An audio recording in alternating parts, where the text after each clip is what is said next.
Bonjour et bienvenue dans ce nouvel épisode d'Invulnérable. On parle beaucoup d'intelligence artificielle, souvent avec fascination, parfois avec inquiétude. Mais entre les discours alarmistes et les promesses d'un futur tout automatisé, on oublie une question essentielle. Quelle place voulons-nous vraiment lui donner dans notre vie? Dans cet épisode, on va tenter d'y voir plus clair, sans jargon, sans panique, mais avec du recul. Et pour ça, j'ai le plaisir de recevoir Monsieur Simon Bourdeau. Bonjour. Bonjour. Professeur à l'UQAM au sein du département d'analytique, opération et technologie de l'information Exact. de l'ESJ, l'école de sciences de gestion. Ensemble, nous allons discuter des enjeux de l'IA, de ses dérives potentielles, mais aussi des opportunités qu'elle peut offrir. On va parler de progrès, de responsabilité et peut-être même de la manière dont l'IA pourrait redéfinir ce que ça veut dire de travailler. Tout à fait. Sans plus attendre, je vous laisse vous présenter. Oui, mais merci pour cette introduction. C'est fort intéressant. Merci pour l'invitation tout d'abord. Merci à vous. Effectivement, je suis professeur à l'ESG UQAM depuis 2012 en technologie de l'information. Puis comme tout le monde, j'ai été happé par l'IA. Puis en tant que professeur, il y a aussi des enjeux aussi terre à terre que les enjeux en classe, dans les cours, la manière d'enseigner, ce que ça veut dire concrètement. Puis la question plus large de les changements que ça amène au niveau de la société, les inquiétudes. Ces temps-ci, je suis plus du côté très inquiet qu'optimiste. Mais c'est ça, c'est trouver l'équilibre et c'est un sujet qui évolue tellement vite, là. Mm. Et du coup, vu que c'est un sujet qui évolue vite et qui prend Oui. beaucoup de place, est-ce que vous considérez qu'il y a aujourd'hui une place indispensable Est-ce que vous pensez qu'elle va être adoptée de façon indispensable dans les sphères du travail?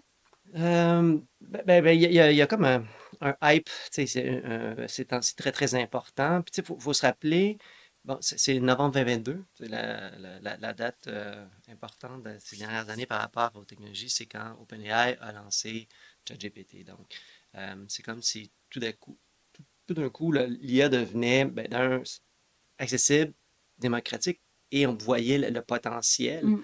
Parce que c'est de l'IA générative. Donc, l'IA existe depuis les années 50. Donc, c'est pas un nouveau concept.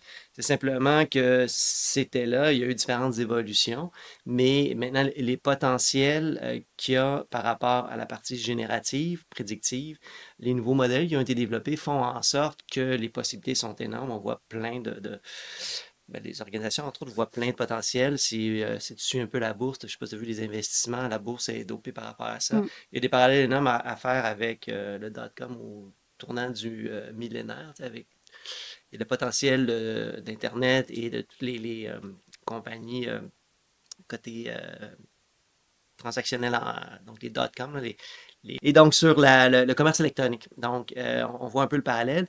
Euh, c'est que le potentiel est là, puis là, on se rend compte que c'est peut-être pas aussi facile que ça, faire la transition du point de vue des organisations sur le moment donné au niveau du travail. Mm. Mais on voit que il y a beaucoup d'organisations qui testent, on voit les technologies évoluer. Euh, et en tant qu'individu, ben, on s'en sert soi-même, souvent dans nos propres tâches, qu'on soit à l'école, qu'on soit dans le milieu professionnel. Puis on est en phase beaucoup d'exploration. On n'est pas. Certaines organisations commencent à l'exploiter, mais c'est encore pas tout à fait bien maîtrisé. C'est peut-être pas non aussi à la hauteur à laquelle on s'attendait. On est un peu dans cette phase-là. Donc, c'est comme si on peut. Plein de potentiel. C'est comme si on semble atteindre un certain plateau du point de vue des organisations. Puis c'est de voir, OK, on a plein de promesses, mais est-ce que là, on est capable vraiment de monétiser le tout et de générer la valeur anticipée? Mm. Mais dans ce cas-là, est-ce que vous, dans le cadre de vos recherches ou même en dehors, est-ce que vous avez tendance à utiliser l'IA de façon quotidienne? Euh, oui, ben non. Oui, puis ça dépend pourquoi. Tu sais, l'IA, il y a cette promesse-là du point de vue des organisations. Les investissements sont importants, selon moi, parce que beaucoup d'entreprises voient la possibilité de remplacer des personnes, donc qui est un coût important de la masse salariale, c'est moins de troubles, il y a tous les avantages de faire disparaître les humains pour Ouais. certaines tâches. Mais il faut comprendre que en remplacer, des humains vont occuper des postes dans une organisation, mais l'IA est très bon pour des tâches spécifiques, mais pas pour d'autres. Et une tâche complètement automatisée, c'est plutôt rare. Il va toujours avoir une portion qui va être humaine, même si ça génère du contenu, ça fait des vérifications, ça donne des scénarios, ça fait des prédictions. Il va y avoir des vérifications qui doivent être faites par les humains, des fois des ajustements aussi Mm. pour cadrer, pour fournir le contexte. Donc, ça, c'est la partie de l'humain avec la tâche. dans mes tâches quotidiennes, oui, je m'en sers, mais peut-être, j'aime encore réfléchir. Je m'en sers peut-être des fois pour partir des documents, je fais pas encore écrire mes courriels, je fais pas encore, il y a Mm. encore cette idée-là parce que l'effort que ça demande pour repasser à travers, Mm. c'est pas de l'énergie, je trouve, qui est bien investie. Donc, j'aime mieux réfléchir, éviter d'avoir une dette cognitive en utilisant trop ces éléments-là. Puis voilà. Puis il faut comprendre que dans le type de travail que je fais, c'est de la recherche. Oui, il y a des petits bouts, je vais m'aider sur des fois de la rédaction, une révision, lancer une recherche sur une thématique, avoir des pistes. Je m'en sers plus, le ChatGPT ou Copilote, comme outil pour échanger des idées, Mm. puis me partir sur certains documents pour faire des vérifications. Mais c'est à peu près tout. J'ai Mm. encore le réflexe, c'est peut-être à cause de mon âge, de la vieille école. Non, mais c'est vrai. Enfin, en tant qu'étudiante, moi, je me rends compte que on utilise quasiment tous et Oui, beaucoup ChatGPT oui, et que c'est quelque chose qui prend énormément de place, oui, en effet, dans notre façon de oui, travailler. Voilà. Donc, en vrai, je conçois l'idée que ça aide aussi, mais justement, on arrive un peu très très brusquement sur les questions du problème éthique que ça peut poser, parce que à côté de ça. Euh, j'ai été, enfin, il faut savoir dans le cadre de cet épisode que j'ai rencontré Monsieur Bourdeau dans le cadre d'une formation de l'ESG, de l'ESG pardon, ESG+, et que ben on avait discuté du coup brièvement des enjeux d'éthique, oui, et c'est là que je me suis rendu compte qu'en fait c'est vrai, je sais pas trop d'où viennent les informations que pondent ChatGPT quand je fais une recherche par exemple pour faire une pré-recherche d'un travail de recherche. oui. Je ne sais pas d'où viennent mes informations.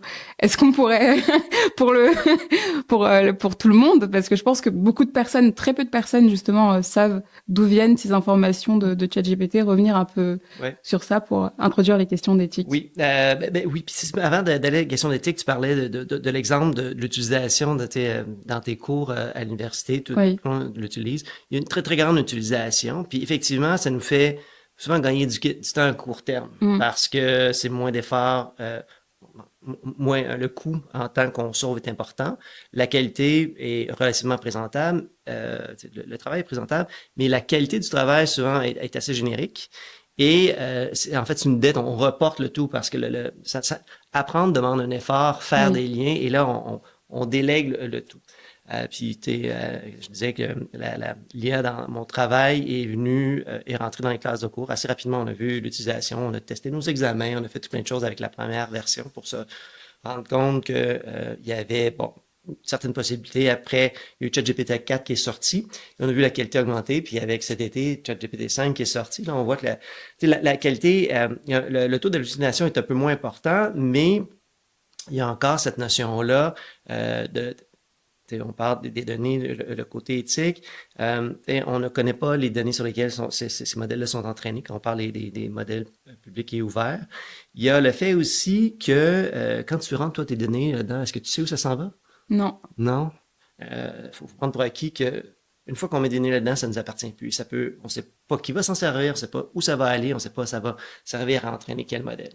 Du point de vue d'une organisation, c'est un très, très gros problème, mm, surtout si au Québec, il y a la loi 25, la protection des renseignements personnels. Moindrement qu'on met par exemple, des noms, des dates, ce n'est que ça, des numéros d'assurance sociale, peu importe, l'information, vraiment délicate, là, ça devient problématique. Fait que ça, il y a quand nous, on met des choses, donc faut savoir ce que l'on met là-dedans.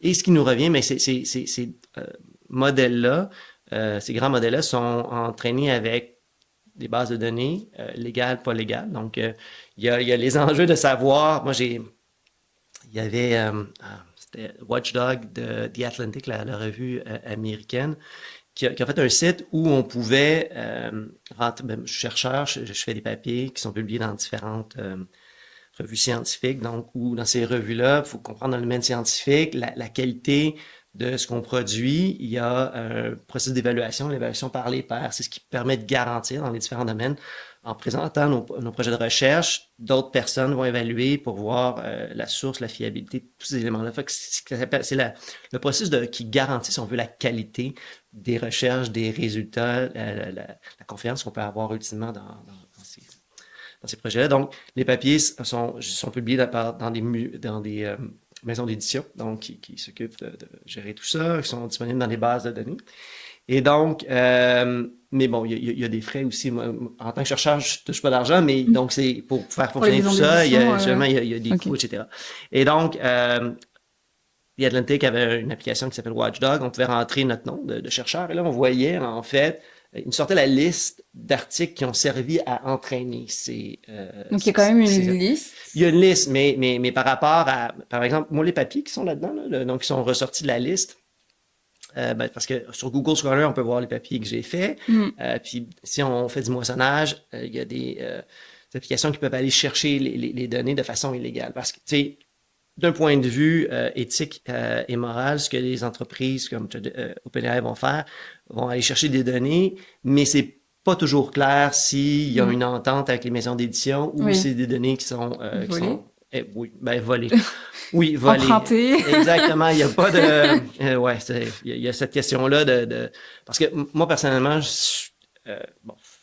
si mes travaux servent à nourrir des modèles, ça peut être intéressant en termes de qualité. Là, il y a la question de propriété, puis la question éthique et morale à savoir, là, est-ce qu'on contourne, on ne respecte pas les droits d'auteur rattachés à ça, fait qu'il va y avoir tous ces éléments-là. Ça, c'est pour la partie des bonnes données, mais ce n'est pas que ça, il y a plein de données qui sont moissonnées sur Internet, sur plein de choses.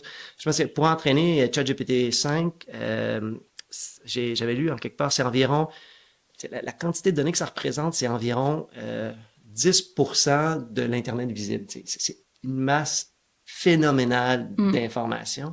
Puis quelqu'un disait que c'était en termes d'énergie, c'était...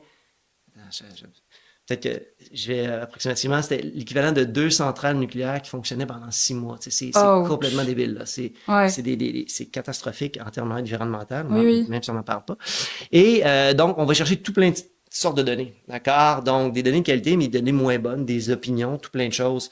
Et c'est pour ça qu'on se rend compte que ces modèles-là, je sais pas si tu es familier avec le terme de slop. Non, donc, ça génère de la bouillie, en fait. Là, de plus en plus, on se rend compte que du work slop, où on voit sur les médias sociaux, il y a plein de présentations, d'images, de vidéos, de textes qui sont générés par des IA génératives. Puis, ça fait souvent des textes génériques, puis de pas très bonne qualité. Et donc, on publie ça sur le web, mais ces données-là vont servir à réentraîner le modèle. Fait que là, on s'en va d'une dégradation. Donc, la qualité, ultimement, tu rends des choses là. Ça, c'est quand tu utilises des IA génératives, grand public. Parce que là, tu connais pas la source des données, tu sais pas sur quoi c'est entraîné. Fait que la confiance que tu peux avoir dans le résultat est très, très pas bonne. Elle est très à remettre en doute. D'accord? Fait que tu as cette notion-là de la qualité des données, puis tu as l'autre volet, c'est que tu n'as plus la maîtrise sur tes données. Fait que, tu sais, quand on parle de. Puis la donnée est à la base même des IA génératives.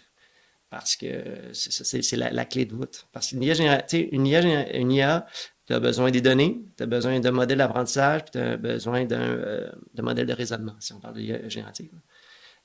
Mais pour raisonner puis pour apprendre, c'est basé sur les données. Puis si les données sont pas bonnes, c'est tout ça. Fait que voilà, c'est un peu ça, la situation dans laquelle on est pour des IA génératives grand public. Vous savez que j'avais demandé à ChatGPT, déjà, disclaimer, moi j'utilise, quand je fais mes travaux de recherche, c'est plus quand je vais par exemple sur la base de données Sophia et que je tape les textes et que pour moi je les trouve pertinents ou pas, je lui dis, est-ce que tu penses que dans le cadre de ta, ça peut être utile. Je pense que c'est pas ça peut être utile. C'était juste un disclaimer au cas où. Définitivement, oui, non, ça peut être bien. Puis est-ce que tu es allé sur Sophia, tu as pris le texte, tu l'as téléchargé, puis après tu l'as donné à ChatGPT? Non. Ça, je l'ai appris trop tard. Je suis pas obligé de répondre. Je cherche des excuses. C'est public ici, là. Non. Mais tu sais, il y a beaucoup de gens qui le font dans des milieux professionnels où les gens vont prendre des dossiers d'entreprise, là, puis il y a son encopilote, ils vont les extraire, ils vont leur mettre dans leur... Ils vont avoir le rapport, puis ils vont le rentrer, mais ils se rendent pas compte. C'est tellement une transformation de notre société, ça. Oui, mais c'est... Péjorativement. Oui, ben, imagine t'es en droit, t'es un avocat, ou t'es un juge, là. Tu reçois plein de dossiers, là. Tu mets ça là-dedans, il va te faire une synthèse, il va te faire un résumé, il va aller voir la jurisprudence, il va regarder, et là, tu vas avoir des idées. Sauf que te donner ça à une IA générative qui est zéro contrôlée, ça t'appartient plus. C'est des données sensibles qui sont parties. Fait En plus c'est non éthique, c'est immoral, c'est probablement illégal aussi du point de vue en termes de déontologie, en termes aussi de code de travail. Je ne suis pas spécialiste en droit, là, mais j'ai pris cet exemple-là, mais imaginons dans tous les domaines. Justement, j'avais posé la question à ChatGPT, utilises-tu mes données? Oui, et puis, qu'est-ce qu'il t'a répondu? Il m'a dit non. Ce qui se passe dans notre conversation, c'est entre nous. Parce que j'écris aussi des poèmes. Et des fois, je fais des fautes d'orthographe comme tout le monde. Donc, des fois, parce que j'ai une page de poèmes, oui. je fais, comment dire ça, pour la ponctuation et tout ça, parce que j'ai pas Grammarly, c'est payant. Tu donnes ton poème à Chat. Je donne mon poème à ChatGPT. Et j'ai une identité, enfin, je trouve, je n'ai pas publié, mais je trouve que j'ai une identité d'écriture assez particulière. Du coup, je lui ai demandé, est-ce que tu utilises mes données? Et il m'a dit que non.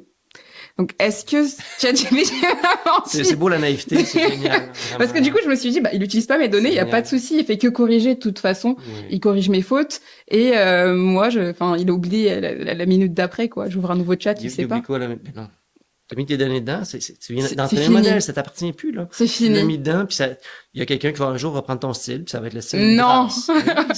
C'est atroce. Puis tu sais, la version 4 de chat, on parle de chat, et un des changements qu'il y a eu entre le 4 et le 5, c'est que ces IA-là ont été développés pour plaire, de plaire à l'humain. Okay? C'est vrai. La version 5, elle est un peu moins dans cette direction-là, mais ces modèles-là sont entraînés sur des données générées par des humains. Et ils vont refaire des comportements humains. Puis, c'est pas toujours des bases, c'est pas que des bases de données scientifiques, hein, c'est des données de l'Internet, de tout plein de choses qui servent à nourrir ces modèles-là. Et donc, est-ce que ce qu'on voit sur Internet est toujours vrai? Est-ce que c'est toujours la vérité qu'on retrouve? Donc, si c'est pas la vérité qu'on retrouve et c'est ces données-là qui servent à entraîner ce modèle-là, est-ce qu'une IA va te donner toujours la vérité? Ok, donc ça, c'est un énorme niveau de raisonnement. C'est franchement impressionnant la manière dont ces appareils-là arrivent à raisonner. Donc, mais effectivement, puis ils vont. J'écoutais un autre podcast de Joshua Bengio, que tu connais peut-être, qui est Joshua Bengio. Joshua Bengio, c'est une légende, mais c'est surtout un chercheur. C'est un chercheur à l'Université de Montréal qui est devenu une référence. C'est lui qui est derrière la Déclaration de Montréal, donc en 2018, sur l'encadrement de l'IA. Il a fondé le MILA, il a lancé Loi 0. Il a gagné il y a quelques années avec le Kern et Eaton le prix Turing, qui est l'équivalent du Nobel en informatique. Et cette semaine, c'est le premier chercheur qui a dépassé le 1 million de citations sur Google Scholar. Donc, c'est le chercheur le plus cité de la planète. Là. C'est génial. Donc, il travaille en informatique, les modèles de langage, d'apprentissage profond, il est derrière ça. Donc, il connaît très, très bien le domaine. Et il y a, mais ça depuis quelques années, là, il travaille, pas envoyé spécial, on dit correspondant spécial. Bref, il chapeaute l'initiative aux Nations Unies sur l'encadrement de l'IA. Il travaille en Europe pour essayer de mettre en place des balises, la réglementation, parce qu'il voit le potentiel, les dérives, il voit aussi les bonnes choses, mais là, il est très, très inquiet pour la suite des choses, parce que ce qu'on avait anticipé, ce qu'il avait anticipé il y a 15 ans, il pensait ne jamais voir ça de sa vie, et là, on voit une super intelligence qui... Il pensait que ça allait être dans 50, 100 ans. Mais dans 15 à 50 ans, ça risque probablement d'arriver. Et il y a... ce que ces IA-là vont pouvoir potentiellement faire, ça peut être un peu catastrophique. Surtout que là, dans un podcast qui est sorti sur Radio-Canada, où là, il donnait l'exemple d'une IA qui n'arrive... en fait, elle va avoir elle va mettre sa propre survie avant la survie de l'humain, en jeu dans la balance. Terminator. Mais non, c'est complètement débile. Puis là, il explique un peu, c'est un autre podcast, peut-être aller voir, mais c'est super, vraiment super intéressant. Mais vraiment, c'est une on mettra excusez-moi, on mettra en description, j'irai chercher parce que c'est intéressant. Faut être fait solide parce que c'est quand même pas nécessairement optimiste comme futur. Mm. Mais c'est de voir, en fait, parce que moi, je suis pas un spécialiste, j'ai pas tout le background ni la crédibilité. Je m'intéresse au sujet beaucoup dans les Mm. applications, beaucoup du Mm. côté tu sais, à l'université, Mm. dans le travail. Lui a vraiment un regard et il est au cœur de la conversation. Et c'est intéressant qu'une personne comme Joshua se positionne et fasse bouger les choses, mais la technologie évolue beaucoup plus rapidement que la réglementation, la prise de conscience. Et là, c'est de voir un peu qu'est-ce qui risque d'arriver. Tu sais. Mm. C'est en tant qu'étudiante en sciences politiques, moi, la question qui me revient souvent Oui, dans ma tête à moi, et c'est vraiment une question très politisée là, c'est oui, pourquoi on n'arrête juste pas? Pourquoi on supprime pas l'IA? Pourquoi on n'arrête pas? C'est un peu cette idée de finalement, on a l'impression qu'on peut pas arrêter le progrès. oui. C'est Mais qui contrôle l'IA? des êtres humains. Exact. Il y a pas. S'il y avait un bouton, tu sais, un contrôle central, on pourrait faire on-off là, dessus, il n'y aurait pas de problème. C'est comme l'Internet. Est-ce qu'on peut arrêter l'Internet?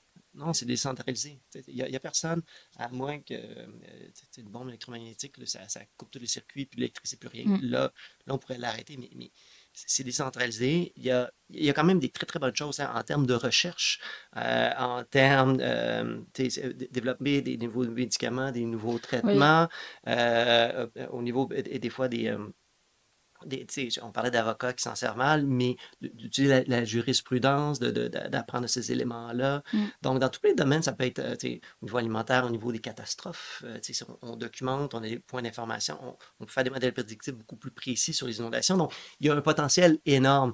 Mais pour l'instant, on voit plus les craintes parce que, tout dépendamment, ça tombe dans les mains de qui. Mm.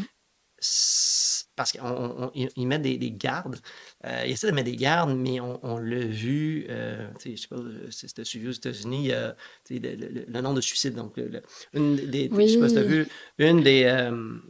des raisons de suicide apparentées à l'utilisation de l'IA. Chez Exact, les enfants aussi, des jeunes, exact. c'est ultra effrayant. Exact. Puis il y a beaucoup de gens qui s'en servent, mais tu l'as dit, tu poses des questions, mais ça devient comme Un un ami. référent personnel. Il y en a qui leur posent des questions, qui partagent leurs états d'âme, leurs préoccupations, puis ça va pas toujours bien. La santé mentale, c'est la géométrie variable.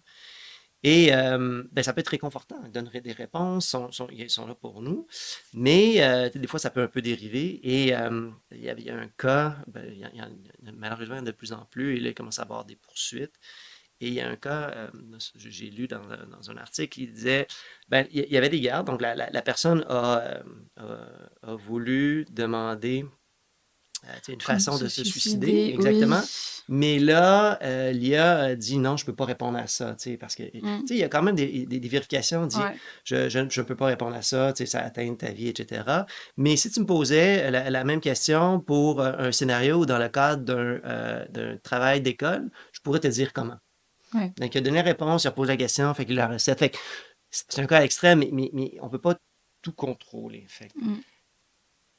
on a des recettes, par exemple, pour le suicide, parce qu'il y a des données qui ont été moissonnées, qui ont servi à entraîner ces modèles-là. Si on n'avait pas eu de données sur des recettes pour le suicide, Mm. ben, on n'aurait pas eu de réponse.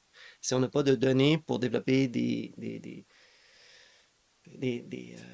armes chimiques, on n'aurait pas de réponse. Mais là, présentement, avec un peu de débrouillardise, on peut avoir une recette pour développer une arme chimique. C'est Benjio qui relevait cette idée-là, puis c'est là, en fait. Il y a un enjeu catastrophique, puis ça peut être dans les mains de monsieur, madame, tout le monde. Toi et C'est moi, on pourrait ça. se faire à peu près n'importe quoi. Là. Si les données sont là avec un modèle d'entraînement, on peut avoir la réponse, la recette. Voilà. C'est super C'est, hein, agréable. Oui, désolé, c'est un peu pessimiste. C'est une forme d'inquiétude aussi. Ouais, un peu, ouais. Une forme d'inquiétude. Pour la suite des choses, surtout Mm. pour les plus jeunes. Les plus jeunes comme nous, et je pense que c'est pour ça que c'est aussi important Ouais. d'en parler et enfin même, vous n'avez pas d'expérience, Nico, précisément sur l'IA, mais enfin, vous avez un point de vue différent parce que vous avez aussi le point de vue de, OK, il y a une bulle Oui. spéculative qui va peut-être imploser, exploser. Peut-être que Oui. finalement, l'IA, dans 20 ans, on n'en entendra plus parler. Je ne pense pas. Non, mais quand je Là, parlais de la, j'imagine. quand je parlais de la bulle, moi j'ai vécu sans Internet, j'ai vu Internet Mhm. arriver. Ouais. Et il y a eu tout le dot-com, le commerce électronique au tournant des années 90. Puis, tu sais, histoire personnelle, En fait, c'est parce qu'il y a eu l'explosion du dot-com, donc les marchés il y a beaucoup d'investissements qui ont été faits en technologie dans Mhm. la fin des années 90, parce que, t'es peut-être pas né, hein, mais le, Sûrement pas. le 1er janvier 2000, le 1er janvier 2000, il devait y avoir le bug de l'an 2000 parce que les anciens systèmes avaient été développés avec des dates 00 à deux chiffres. Donc, l'année était en deux chiffres.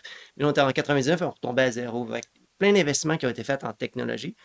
En même temps qu'il y a eu l'Internet qui a connu un essor important, puis les entreprises en commerce électronique avec le potentiel, donc Mm. plein d'argent investi pour se rendre compte au début des années 2000 que finalement, c'est pas au rendez-vous. Donc, il y a eu une explosion de la bulle. Donc, cette bulle technologique, c'est dans les investissements financiers.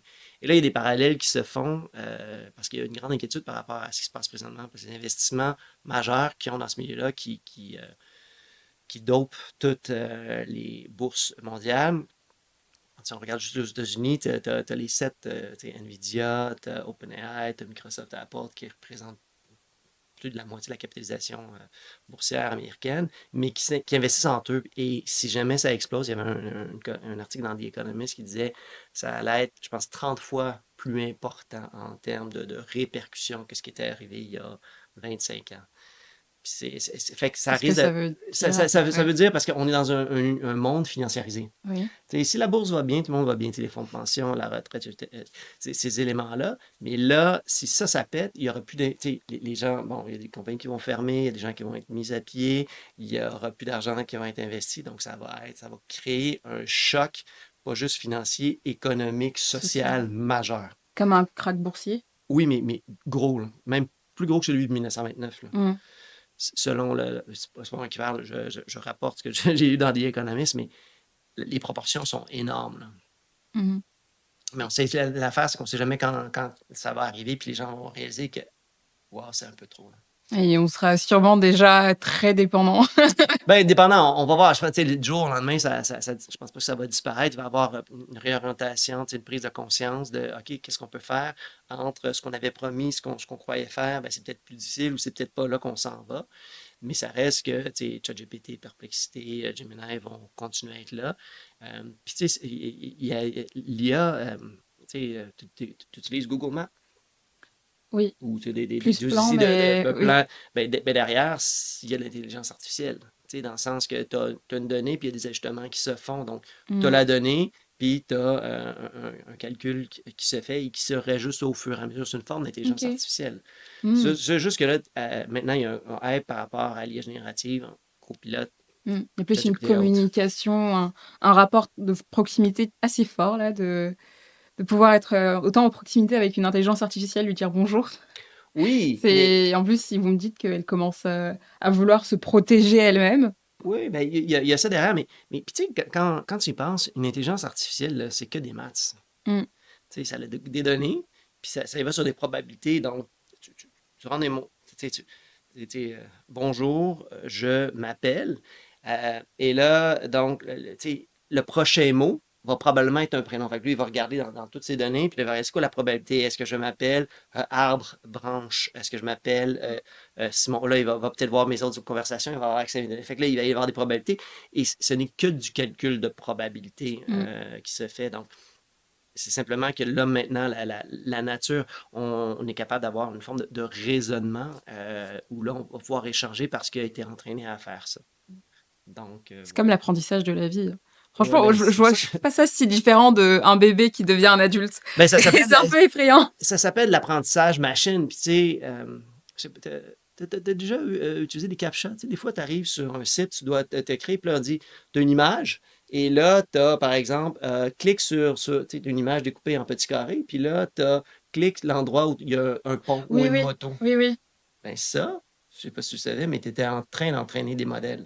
Je pensais que justement, c'était pour pas Non, que on soit confondu avec des robots.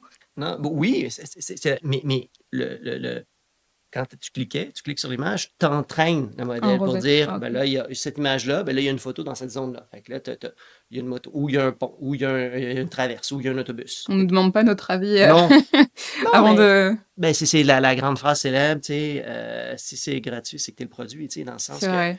on paye pas pour ces services-là, ben, on paye pas, on paye. On paye, tu sais, dans la vie, on paye souvent avec trois choses. C'est quoi les trois principales ressources avec lesquelles on paye dans la vie? Je veux bien ça. De l'argent, c'est une Mhm, chose, du temps, mhm. puis des données.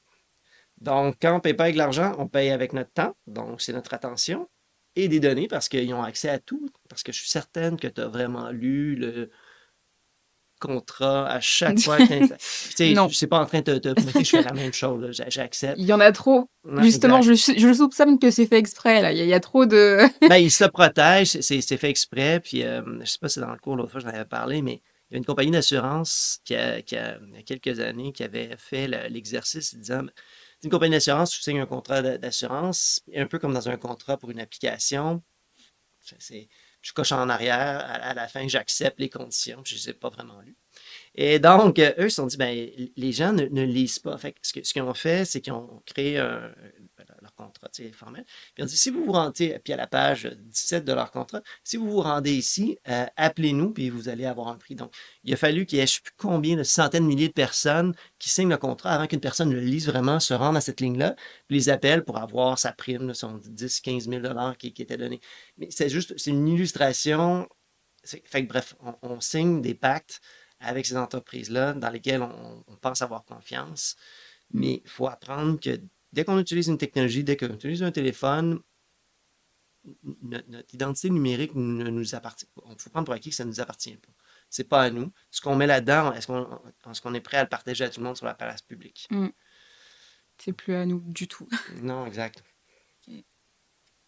Ça va? Je ne veux pas t'inquiéter, là. Non, mais j'apprends plein de choses sur l'intelligence artificielle. J'apprends que, bah, par exemple, elle est partout, même sur Google Maps, c'est de l'intelligence artificielle. J'apprends aussi que nos données sont utilisées parce qu'on est le produit finalement. Et voilà, c'est super intéressant. Et le fait d'être consciente de ça, ça me permet aussi de voir mon utilisation. C'est comme le fait d'être conscient de toute l'énergie que ça consomme Oui, d'utiliser l'intelligence artificielle. oui. Ça fait en sorte que bah, des fois, il y a un peu cette culpabilité quand on va taper quelque chose dessus parce qu'on sait que bah, on contribue énormément à la pollution.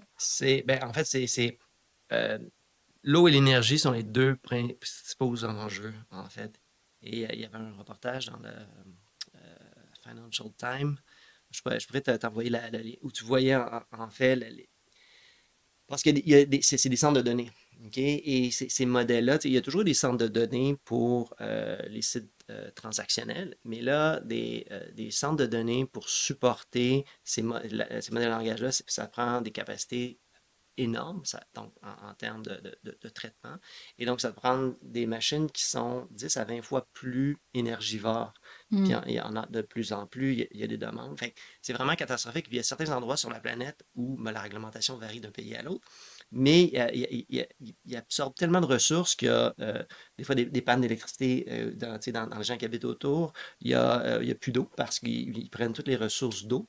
Et souvent, c'est de l'eau potable aussi. Fait que c'est Ah, c'est complètement terrible. catastrophique de voir les répercussions, en fait, Mm. de ces technologies-là qui, tu sais, on est derrière notre téléphone, notre ordinateur, là. Mm. On On voit n'y pas, on pense le pas. vit pas, mais c'est fou. Vous avez une idée, par exemple, de quel pays, à peu près quelle région du monde? Non, non, j'ai pas en tête. Ben, tu sais, aux États-Unis, surprenamment, il y a quand même plusieurs centres de données. Les autres exemples, ça ne vient plus, mais je sais que près de Washington, D.C., en Virginie, il y a un pôle important. Et je t'enverrai le lien, là. On voit la carte sur la planète avec les centres de données sur la planète. Ok. Ça aussi, c'est un enjeu, l'IA, où vont Ouais. les données, etc. Il Et y a quoi? Où? enfin, non, où vont nos Où vont données nos données? Ouais, ouais. et dans quelle partie du monde? Je reviens toujours un peu à la géopolitique, Oui, oui.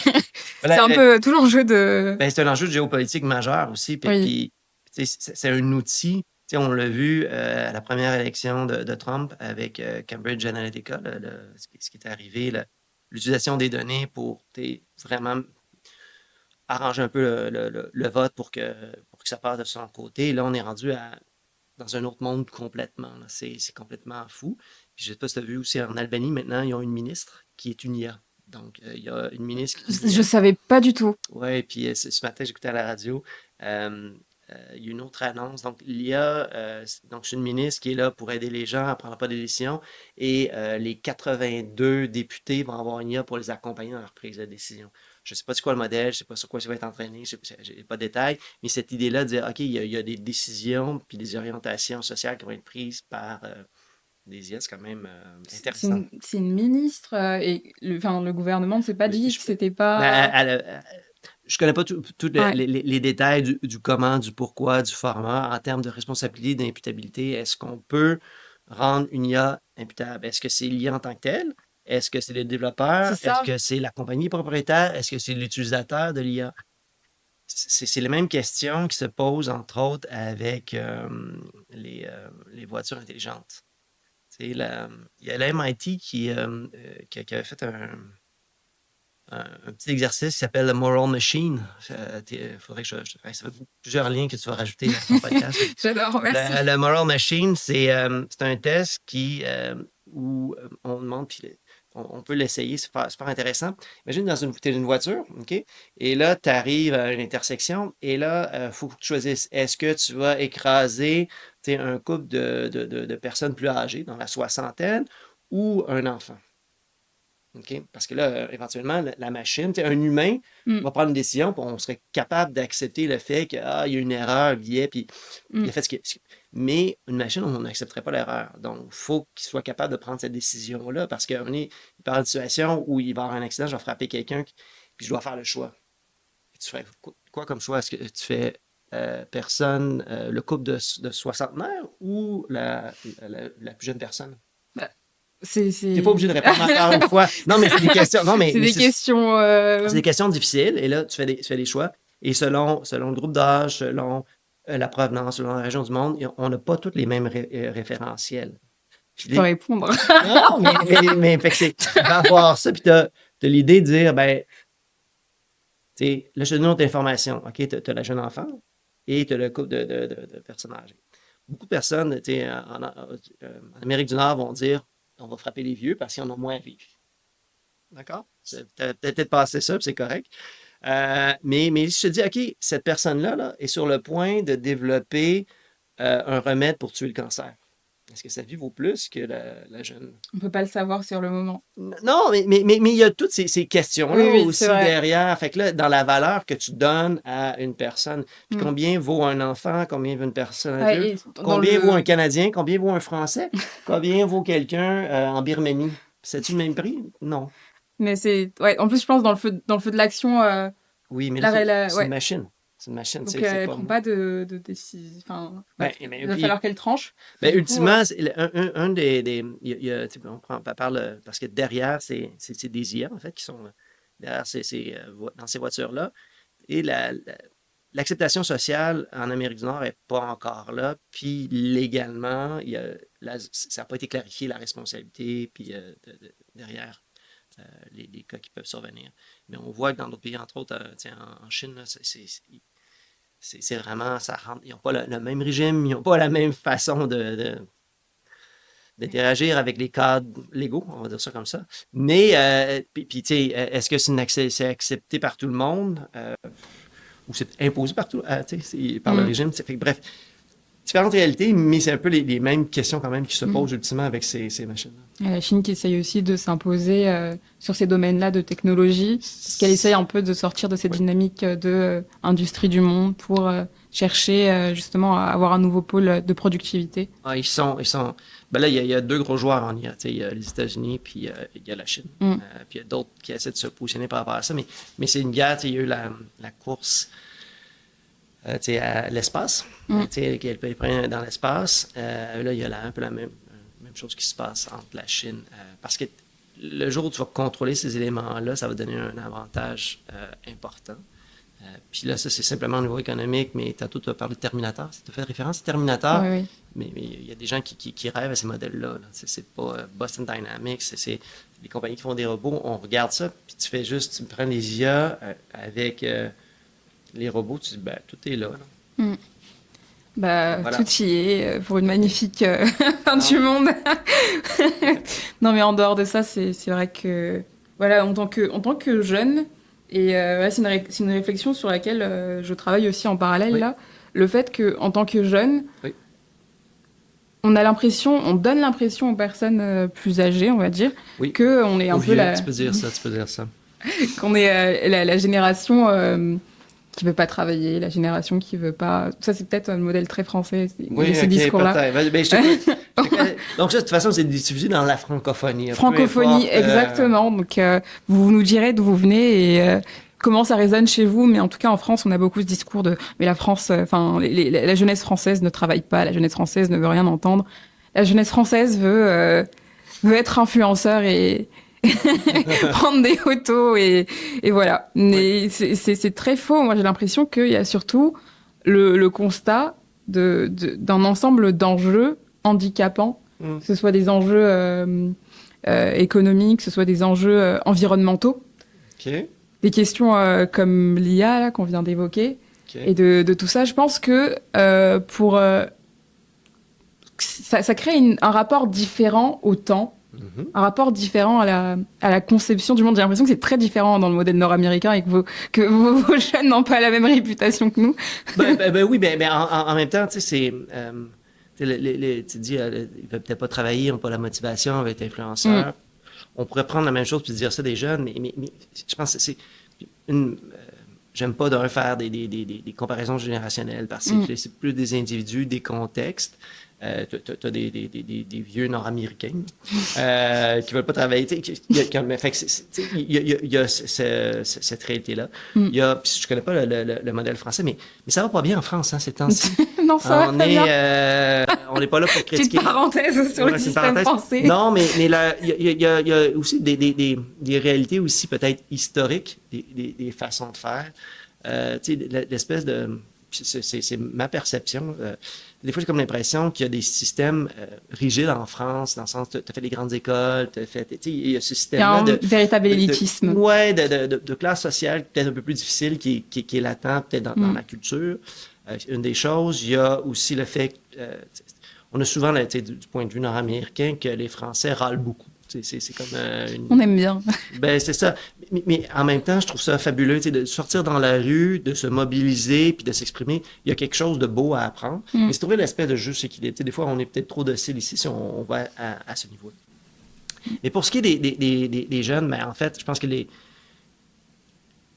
Puis je suis rendu plus vieux, mais j'ai des jeunes femmes à la maison. Moi, ce qui m'inquiète un peu là, en tant que prof, mais aussi en tant que père, c'est comme si l'avenir est un peu bouché. L'espoir, les possibilités. C'est ça. On s'en va pas dans un monde... Il y a plus de guerres que moi, j'ai jamais connu dans toute ma vie. Climatiquement parlant, c'est pas super. Les possibilités, l'écart entre les riches et les pauvres n'a jamais été aussi... On se promène à Montréal, on voit l'itinérance, et mon Dieu, c'est catastrophique. Nos politiciens ici prennent des décisions, créent de la tension, les gens sont enragés, le coût de la vie qui augmente. Fait que tous ces éléments-là, que tu sois un jeune en France ou un jeune au Québec, c'est difficile. Puis le monde se transforme. Là, c'est ça. Où vont les possibilités? Les anciens modèles où il y avait une transition qui était peut-être plus lente, là, tout s'est accéléré dans les changements et les façons de faire. Tu parlais d'influenceurs, tu sais, il y a 10-15 ans, c'est même pas un travail qui existait. Est-ce que c'est un travail ou pas? Et est-ce que tout le monde le... Puis, tu sais, on peut rentrer là-dedans dans ce qui est un influenceur, les médias sociaux, ce que ça amène aussi comme effet négatif sur les relations humaines, sur la société. Fait que, bref, je ne sais pas si j'ai répondu à ta question, mais c'est des questions. Puis là, c'est vraiment juste mon point de vue, puis mes inquiétudes, puis mes billets que je transmets. Oui, c'est bien les avis de M. Bourdeau. Oui, non. Ses avis personnels. Oui, exactement. Sa conception. C'est ça. Je vais être clair là-dessus. C'est intéressant et pour en revenir à l'intelligence artificielle, c'est quelque chose qui vient s'ajouter à ça. Et justement, moi, je demandais à mes amis, justement, quel genre de questions vous aimeriez que je pose, qu'est-ce qui est pour vous intéressant. Oui, et il y a ça qui revient à chaque fois et je pense qu'on a donné quelques éléments déjà, mais la grande question qui se pose pour nous, c'est comment faire pour adopter aujourd'hui un usage responsable et éthique. Et du coup, j'en profite pour vous poser la question si vous avez des éléments de réponse à donner. Parce qu'on ne dirait pas qu'on se pose la question, hein, mais on se la pose sincèrement. Oui. Mais ça ne nous empêche pas d'utiliser et d'être consommateur de quelque chose avec lequel on n'est pas nécessairement d'accord à 100%. Non. J'ai vraiment pas la vérité infuse. Parce que, tu sais, il y a ces outils-là qui sont là. Donc, on en parle beaucoup, on voit le potentiel à court terme, les gains. Là, on met dans la balance, l'effort que ça prend versus les gains, je vais l'utiliser. à court terme, et on ne voit pas les impacts environnementaux. Si on parle de ça, on ne les voit pas nécessairement. Moralement, éthiquement, est-ce que je me pose la question, où viennent les données? Les données, à quoi ça va servir? Donc, il y a cette question-là, parce que ça ne me revient pas directement. Puis en plus, c'est décalé dans le temps. Donc, tu as l'environnement, tu as les données, tu as le fait aussi que, puis là, on s'en doutait, c'est comme les téléphones. On délègue des tâches cognitives à des IA génératives. Mais là, il y a des études qui montrent, avec la résonance fMRI, donc résonance magnétique, dans le cerveau, ben, il y a des ondes d'activation qui sont moins importantes à force d'utiliser ça. Donc, on est en train de se développer des dettes cognitives. Mais la dette cognitive, c'est une petite dette, ça commence, et là, ça va s'empirer, puis ça va être très difficile de récupérer ça en tant qu'humain. Tantôt, tu me demandais est-ce que je l'utilise beaucoup. J'essaie de faire des efforts, même si je sais que j'aurai des gains à court terme, mais pour maintenir juste ma capacité des fois de lire. Hey, ça fait longtemps que je n'ai pas lu les articles, les liens. Fait que c'est repartir ça, m'assurer que les branchements sont là dans mon cerveau, de l'entraîner, d'où d'essayer de le mettre de côté. Comme la même chose, le téléphone, tu sais. Je ne sais pas si tu passes beaucoup de temps sur ton téléphone dans ta vie. Beaucoup. Non, mais ça dépend de quand. Mais... Parce que, tu sais, sur l'iPhone, tu peux voir le temps d'écran, tu peux voir les applications, etc. Tu sais, on le savait quand c'est sorti, il y a 15-20 ans, à grande échelle, ces affaires-là. On pouvait anticiper ce que ça allait donner. Là, on voit les résultats en termes, d'attention, en termes d'anxiété, en termes socialement, les gens ont perdu, cette surtout après Covid. Ah, ça a été catastrophique, là. Non, ça a été... bref. Ça a été vraiment pas cool parce qu'il y a des changements. Mais on peut faire des parallèles entre l'IA et le téléphone, dans le sens... Mais sauf que parce que l'IA amène des changements dans la société, mais le téléphone a amené des changements, des rapports, la manière dont on rencontre les gens, dont on suit, dont on évalue, dont on s'informe, dont on interagit. Donc... Fait que l'IA, il y a aussi... Ça va être quoi les impacts pour moi, pour mes proches, puis pour la société? Mais souvent, on regarde plus le gain à court terme sans voir le coût à long terme pour nous, pour l'environnement, parce que c'est advienne que pourra. Tu sais. C'est vrai. Je réponds peut-être pas à la question, mais c'est d'être peut-être conscient dans nos usages, lesquels on va utiliser, s'informer, mais ça demande des efforts, ça aussi. Puis moi, personnellement, ça fait 25 ans que je suis dans le domaine des technologies. Jusqu'à il y a 5 ans, j'arrivais un peu à suivre les grandes évolutions technologiques. Mais maintenant, ça va tellement rapidement, il y en a tellement un volume important que même moi, des fois, je me sens dépassé. Puis je suis pas un expert là-dedans. Fait que j'imagine les gens qui l'utilisent, qui n'ont pas le nez là-dedans tout le temps et qui doivent se poser des questions. Est-ce que j'utilise la bonne? Est-ce que je comprends comment ça fonctionne, ces modèles-là? Est-ce que je sais qui y a derrière? Est-ce que je sais où vont mes données? Est-ce que c'est un effort, c'est épuisant. Ça, c'est clair et net que c'est épuisant. Ouais, et du coup, voilà. on ne fait pas vraiment cet effort-là. Mais voilà, c'est quelque chose sur lequel on n'a pas beaucoup de contrôle. Ouais. Mais je trouve que c'est déjà bien de s'informer et de se poser des questions. Ouais. Et que c'est vraiment une bonne partie du travail aussi. Et de, comme vous dites, réguler son temps d'écran et de peut-être justement faire l'effort de travailler en dehors de ça. Ça peut être des éléments d'amélioration de nos rapports à l'intelligence artificielle. Puis dans les habitudes aussi, tu sais, moi, c'est toujours le principe de précaution avec entre autres, avec ça, c'est de dire, ben, je vais y aller de façon plus conservatrice et je vais essayer de limiter, ça peut être quoi les risques. Tu sais, il y a des gens qui se lancent là-dedans, puis c'est bien, moi, je suis plus, je gère mes risques, puis pour moi, puis pour les gens autour de moi, mais ça passe aussi dans des petites habitudes.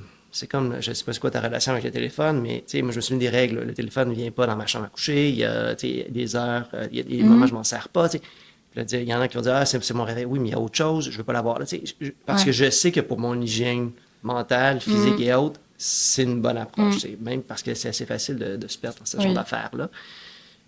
Puis le monde va continuer à rouler, même si je ne suis pas là. Avant, on avait l'information qui arrivait 2 jours après. C'était peut-être plus heureux, finalement. Là. On n'était pas toujours surstimulé. Et l'IA, c'est un peu la même chose. C'est de dire, j'en ai-tu vraiment besoin? Puis pour faire quoi? Puis ça va être quoi l'avantage? Est-ce que je peux essayer de faire l'effort moi-même? Ou je pose des questions, puis là, je pars et je navigue aussi par rapport à quelle tâche, puis qu'est-ce que ça va avoir, les effets sur mes capacités. Puis aussi sur les collègues, parce que, tu je ne sais pas si tu as reçu des fois des messages ou des courriels ou des rapports qui sont écrits, là, tu regardes ça, c'est tout beau, là. Mais tu sais que c'est écrit par une IA. Oui. La frustration, c'est générique, c'est creux, tu lis ça. Ouais. Tu dis, ça veut rien. C'est nul. Puis tantôt, je disais, moi, dans mes cours maintenant, je fais écrire de moins en moins, dans le sens que, en fait, c'est faux. Donc, les personnes étudiantes doivent écrire, mais je sais que ces outils-là sont là pour aider dans l'écriture, Et donc... Mais ça, je trouve que malgré tout, pour les travaux de recherche, après je parle pour mon cas en sciences politiques, on a cette conscience on veut restituer quelque chose, on est dans la recherche, donc on travaille, on rédige tout seul, parce que il y a cet enjeu non seulement d'éthique, de plagiat, de tout ça, on comprend des idées d'un peu tout le monde pour construire notre argumentaire. Mais c'est l'approche. Ça demande du temps, ça demande de l'effort. Oui. Si on est dernière minute, on a une porte de sortie, ça peut nous aider. Fait que, je veux pas généraliser non plus, puis j'espère que tout le monde a cette approche-là, parce que c'est... On croise les doigts. C'est l'approche pour soi aussi, pour s'aider soi-même. On investit dans soi-même. Je pense l'éducation, l'apprentissage, c'est la clé d'une société qui va bien, qui est prospère, où tout le monde est heureux. C'est ça, ça simplifie. Éduquez-vous sur Invulnérable. Oui, non, mais en partie. Mais là, c'est quand tu reçois des travaux, maintenant, je demande aux étudiants, OK, ben c'est bon, tu as fait ta réflexion, mais je demande maintenant de faire des vidéos. Ils doivent faire des capsules vidéo pour leurs collègues où ils vont partager, donc ils doivent maîtriser un peu. Okay. On va faire en classe, regardez les capsules, vous revenez, puis là, vous allez, Grâce, tu vas prendre la capsule de Simon, puis donc, tu l'as écouté. C'est quoi les questions que tu as à Simon sur sa capsule qu'il n'a pas complétée? Fait que là, il va avoir donc, on doit maîtriser le contenu, parce que c'est ça, l'autre fois, j'ai une équipe qui m'a remis un travail. Puis là, on est arrivé en classe, je dis, OK, t'as l'équipe, viens ici. Tu peux m'expliquer telle chose? Il est incapable, ils ne maîtrisaient juste pas leur sujet. Puis là, l'idée, c'était pas de les punir ou quoi que ce soit. C'était juste de créer un inconfort puis de faire réaliser que les gens ne sont pas dupes de l'autre côté. Tu ne maîtrises pas le sujet. Moi, j'ai perdu mon temps à lire quelque chose qui venait pas de toi, qui était hors sujet, qui était générique. Fait que bref, c'est ce genre de petits ajustements. Là, tu m'as demandé des pratiques sur quoi faire. Fait que c'est d'avoir cette réflexion-là. Oui. Vous êtes très bon dans ça. Réinventer le travail collaboratif. Et c'est... Oui, du coup, je l'ai vu notamment lors de l'atelier en formation, mais voilà, et vous avez aussi un truc sur les Lego, enfin un truc, vous avez une façon de faire... c'est pas moi, j'utilise le Lego, ça s'appelle Lego Serious Play, mais c'est une méthode qui a été développée par Lego, pour Lego à la base, maintenant qui est devenu open source, mais qui est vraiment... on utilise Lego comme médium, mais c'est un processus pour des équipes, pour les amener à réfléchir, donc développer une compréhension commune, à échanger, à innover sur différentes problématiques. Fait que le Lego devient un médium comme des post-it, on peut utiliser comme des tableaux, comme peu importe, mais on utilise le Lego, la métaphore entre autres, qui est un outil puissant pour clarifier, pour expliquer des idées. Donc c'est vraiment très, très intéressant comme outil. On pourra faire un autre podcast là-dessus. Mais carrément, ce serait trop bien pour parler du travail collaboratif, parce qu'il y a énormément de choses à en dire aussi, que ce soit en associatif ou en entreprise, dans la vie de tous les jours, à la fac aussi. Donc voilà. On approche de la fin de l'épisode. Oui, cool. Et vous ennuyez avec moi. Non, mais dans le sens que j'ai pas vu le temps passer. Moi, moi non plus. Je m'en vais enseigner une autre cours tantôt. Je suis super excité, puis je ne savais pas à quoi m'attendre, mais si c'est intéressant pour toi, pour vous, tant mieux. Moi, j'adore parler de ça. Je pourrais parler super longtemps. Merci. Vous pouvez revenir quand vous voulez, avec plaisir. Génial. Et du coup, je vais poser ma dernière question, qui est une question un peu de clôture. Si on devait retenir trois informations essentielles de cet épisode, lesquelles seraient-elles pour conclure Par rapport à l'IA, de façon générale, dans notre utilisation, ou par rapport aux inquiétudes qu'on doit avoir par rapport à l'IA, ou à quel niveau qu'on se met? Je vais repréciser ma question. Par rapport à notre utilisation, ce serait bien de donner peut-être des conseils par rapport à notre utilisation et... de se rappeler que tout ce qu'on met là-dedans ne nous appartient plus. Je pense que c'est une chose... parce qu'on ne maîtrise pas la donnée. D'accord? Ça, c'est ce que l'on met, on ne le maîtrise plus, ça ne nous appartient plus. Fait que c'est comme sur l'espace public, ça appartient à tout le monde. Fait que ça, il y a ça, fait que tes poèmes ne t'appartiennent plus. Première des choses, donc toujours... Ça, c'est triste. Mais toujours se rappeler... J'en mettrai plus jamais... Non, mais ça aide définitivement aussi pour l'écriture. Moi, j'aime bien utiliser DeepL aussi, comme pour la traduction, qui est un outil très puissant. Mais je suis conscient que quand je mets des choses là-dedans, c'est plus à moi, tu sais. Fait que la première des choses. Deuxième des choses, c'est aussi de voir, si on parle d'IA générative, quel outil on va utiliser, d'accord? Est-ce qu'on utilise Claude d'Anthropic, on utilise Gemini, Copilot, peu importe. Ils n'ont pas les mêmes... ils n'ont pas les mêmes règles, ils n'ont pas les mêmes fonctionnements, ils n'ont pas utilisé les mêmes données, et ils n'ont pas le même niveau non plus d'intégrité par rapport à... Je sais qu'Anthropic, si je ne me trompe pas, c'est des anciens d'OpenAI qui ont quitté, qui se sont dit, là, vous prenez une orientation qui ne nous plaît pas en termes de protection, en termes de sécurité, vous avez encore des mains. Donc, eux, Anthropic, essayent de mettre des garde-fous plus importants. D'accord. Donc, il y a quand même... C'est une compagnie pour faire de l'argent. Oui. Faire de l'argent, c'est la finalité derrière tout ça. Mais il y a quand même, éthiquement, moralement, des pratiques qui sont peut-être pourrait nous donner un peu plus grande confiance dans ce genre d'outils-là. Il faut être un peu conscient de ça. Donc, au niveau du développement, mais aussi de la confiance des résultats, parce qu'il y a toujours un taux d'hallucination aussi. Et c'est pour ça qu'on se rend compte que finalement, il y a un potentiel énorme, ça génère du travail, mais qu'on doit revérifier. Fait que finalement, les gains de productivité qu'on pensait être incroyables ne sont pas si importants. Ils sont relatifs au final. Ce matin, j'ai animé un panel et un des experts mentionnait, lui, ça fait plusieurs... Ça fait 10 ans qu'il travaille là-dedans, puis il a fait des dizaines et des dizaines de projets d'intégration de l'IA dans les organisations.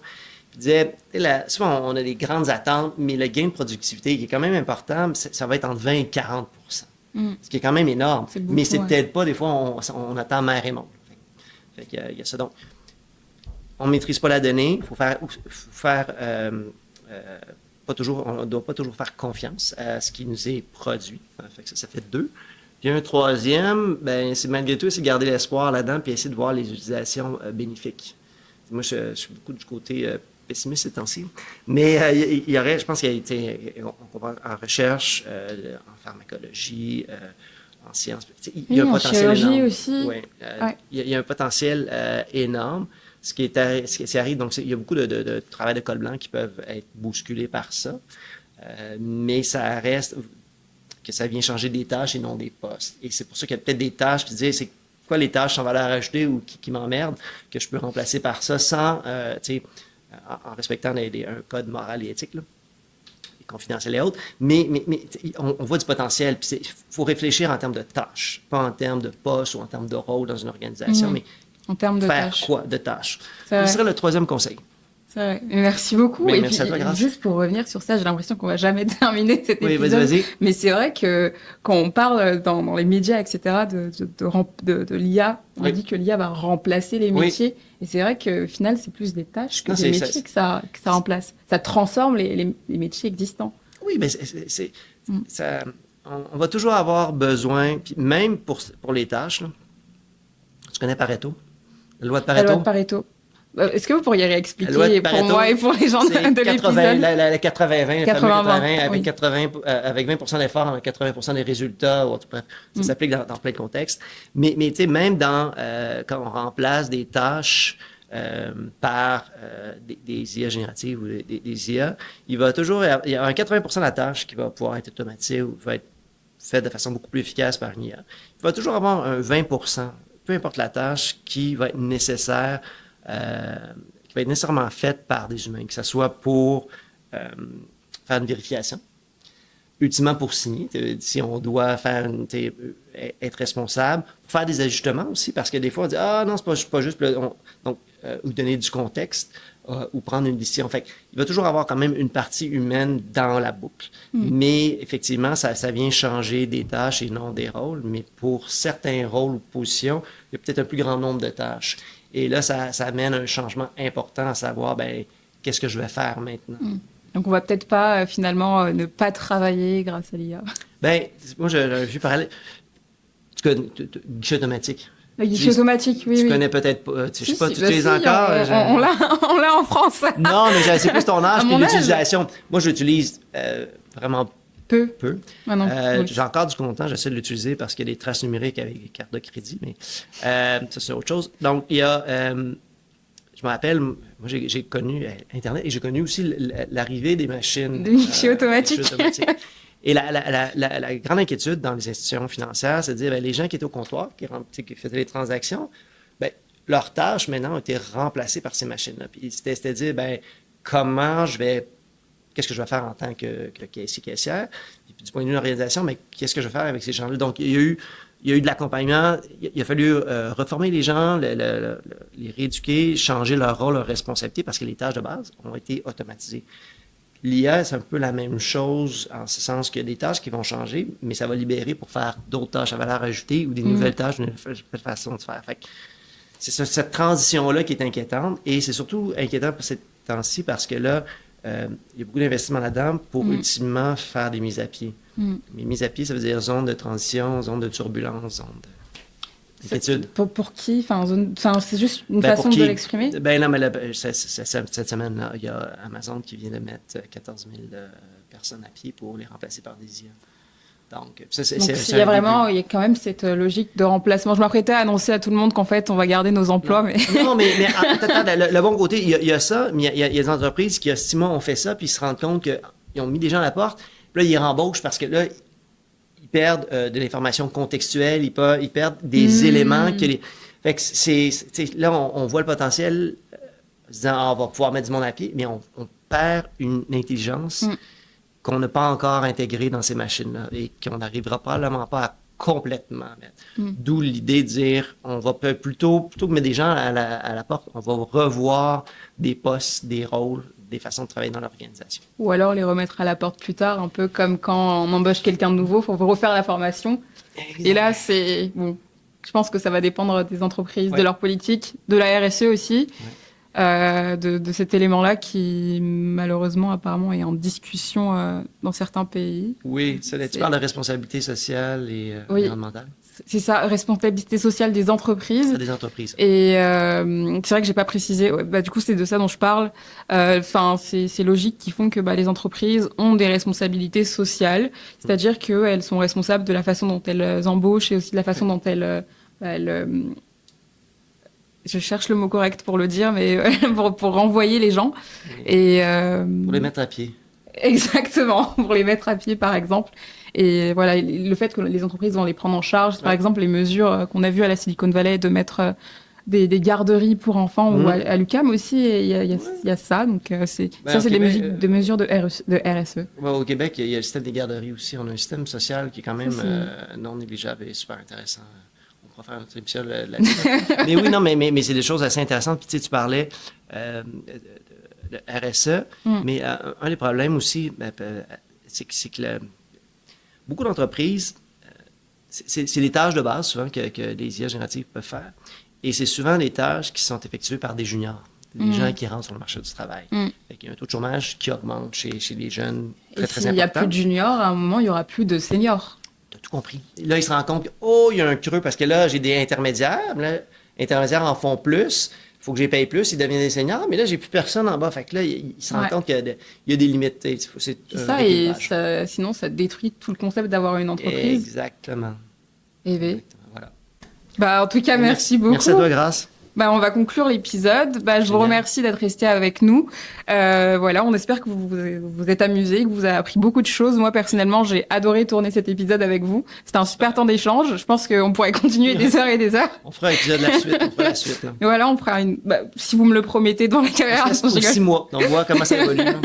mais c'est ça, oui, c'est vrai. En plus, ça évolue tellement vite que il y aura matière à en rediscuter après. Mais en tout cas, on espère que ça vous a donné une nouvelle façon de concevoir les intelligences artificielles ou du moins de concevoir les enjeux éthiques. Je remercie le service audiovisuel de l'UQAM qui m'a prêté ce magnifique matériel, les caméras avec lesquelles je filme aujourd'hui. Et je suis ultra contente d'avoir filmé cet épisode. Je vous laisse. N'hésitez pas à vous abonner et à nous suivre. Donc on se retrouve très prochainement pour un nouvel épisode d'Invulnérable.